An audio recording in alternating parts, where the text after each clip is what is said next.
Hi, and welcome to your guide on house hunting. You're about to get the inside scoop on how to house hunt. And I'm here with Courtney. Courtney, welcome. Hi, thanks so much for having me. Courtney, before we get started and you share your expertise on house hunting, hey, Welcome to my work from home setup. welcome to Courtney's work from home setup. This is the world we are all in, though, right? I mean, this is We what are we're working doing with it. My every day dog will right pop now. up here at some point, probably too. Yeah, I love it. So we got to know that Courtney has a cat. That's one thing about her. Another thing about Courtney, if you were a neighborhood, any neighborhood in Atlanta or anywhere in the world, what would be your spirit neighborhood? My spirit neighborhood. So in Atlanta, I'm going to go with Inman Park because that's the Mm, neighborhood I actually live in right now. I love the walkability of it. I love that there's always neighbors out and about. Right now in springtime, there's all these flowers blooming. So it's been really fun to get to walk around and see all that. yeah, awesome, cool. Yeah, and that is a great spot, especially in the spring. So that is also a great spot to find a house. If someone is house hunting in Inman Park or elsewhere, what's the first thing that people do when they actually start to go out and about and see the houses in person? Yeah, so typically most people in our day and age are starting online. So Mhm. kind of narrowing it down from there, which is a great starting place. And then I like to call our first day out kind of an exploratory day. And just to get a feel of the different neighborhoods, to get an idea of what it's like to actually be in these houses and Mhm. walking around and actually, getting a feel for what they've been looking at online. So what are you trying to figure out on that exploratory day? It sounds like you're not trying to maybe find the house you're going to buy, but what are you trying to learn on the exploratory day? Yeah, so most people aren't buying that first house that they're seeing. Some Mhm. people are. I have sold houses to the person who saw that one house and just fell in love and knew it. Yep. But it's really a day to just take the pressure off. There's no pressure whatsoever to buy a house, just Mhm.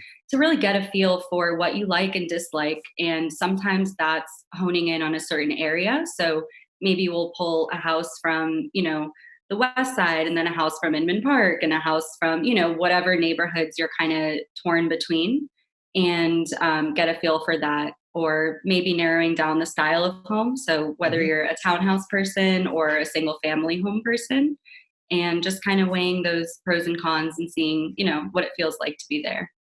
Do you feel like after that first day, a lot of times people have more clarity? Are they able to start narrowing it down at that point? Yeah, I definitely do. And it's funny because sometimes someone goes in thinking, I love this, it has to be this, but okay, let's kind of throw this one in there just to see if, maybe we kind of like it. And then I've had them, say, we actually love that. Let's look for only this. Yeah.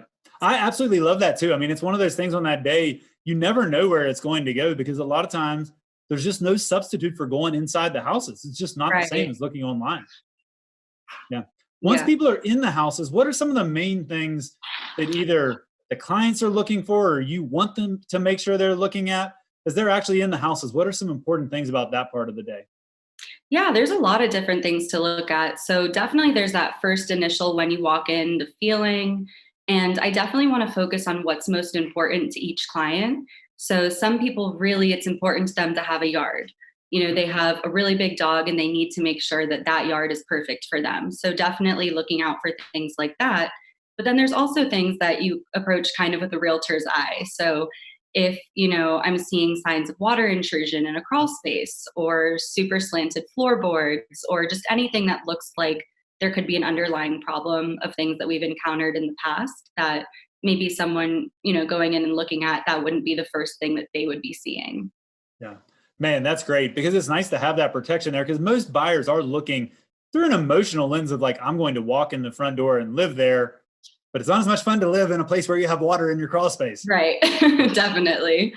Especially in Georgia with all the mold that grows and crazy things. But Yes. I don't want them to have to look for it. So I want them to look with an emotional eye and to really feel that they love where they're at. And then Mhm. I want to take the responsibility and take that off of them so that they can focus on that and I can focus on the not Yeah. as, charming aspects of the search. Love that. So, how does the search change? We started with the exploratory, we're learning. Now we're getting down to where basically know what you're looking for or where you're looking. I mean, how does the search change as people get a little further down the path? Yeah, so it's really great when people start honing in because then I can show them only things that, they really want to be seeing.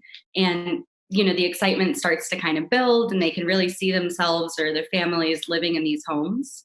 So, one great thing that we can do is set them up on their personal search portal, Yep. which will really hone in specifically on exactly what they're looking for. So, if that yard is really important to them, I can make sure they're only seeing houses with yards or Yep. only in these specific areas.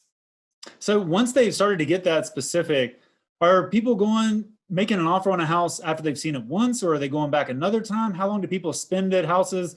For someone who's never been through this process, what can they expect when they kind of get to the point like, hey, we're considering an offer on this house? Yeah, definitely. So I think that also kind of comes down to the person's personality. I've Mm. had people see it once and they don't want to see it again until the inspection. I've Yep. had people want to bring their mother and brother and father to the Oh house yeah. first.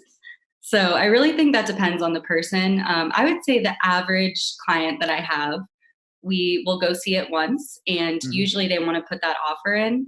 And in Georgia, we have the really great due diligence period, Yeah. which is a period that for any reason the buyer can just pull out of the contract. So I think with that comfort that, if people are about 80% sure they want the house, I say let's put an offer in. We can go Yep. see it again if you'd like while the offer's out, or we can wait and once we're under contract, go back and see it. And then we always have the inspection, which is another great time to really dive in and take a deep look at some of those kind of underlying things that you might not initially see. Yeah. Does anyone ever switch gears on you? They've been looking for one thing and you think you've like basically honed in on it. And then they're like, hey, actually, we don't want to live in this loft. We want a big house in the suburbs. People ever do that? Absolutely. I was showing to such a wonderful couple. So it was a pleasure getting to spend time with them. Uh-huh. But it was so funny because I want modern. I want absolutely modern. I don't want to do any work to this house. I want brand new bathrooms. I want this, that. So she was really focusing on the bathrooms and the kitchens. So she sent me this one house that she found that was built in the 80s and had not been touched since then. The same sweet old lady had lived in there forever.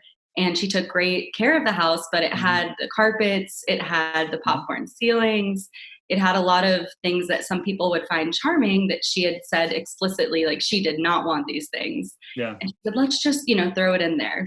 So she and her husband ended up buying that house. They Mm. just redid the bathroom, which looks fantastic. They took down the popcorn ceilings, but they love it and they've been able to make it into their perfect home. But it was definitely not what they were looking for initially.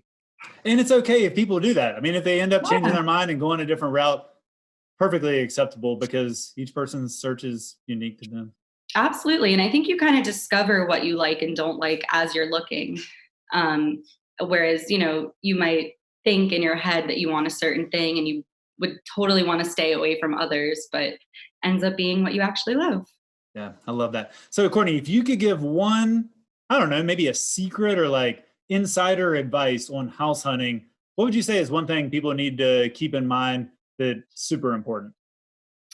I would say that if you're interested in a neighborhood, especially if you don't know too much about it, go Mhm. out there one day and drive your car around, walk around the neighborhood. It's especially great if there's kind of local things you can do, like local parks or coffee shop, or if there's a farmer's market nearby that you can kind of spend some time in and get to know what it would feel like to be in that neighborhood and what a Mhm. day in the life living there would be like, and especially get to know the neighbors and just the little intricacies of the neighborhood that you might not have known at first glance. Because you're house hunting in your neighborhood hunting as well. And that's definitely something that is completely personal to each person is, hey, what neighborhood is the best fit for me? I love that Right. advice. Yeah, thanks. Awesome. Well, Courtney, thanks for sharing all this advice today. And everyone, hope you enjoyed your guide to house hunting. Courtney, we will see you later. And everyone, we'll see you at the next one. See you soon. Thank you. All right. Bye.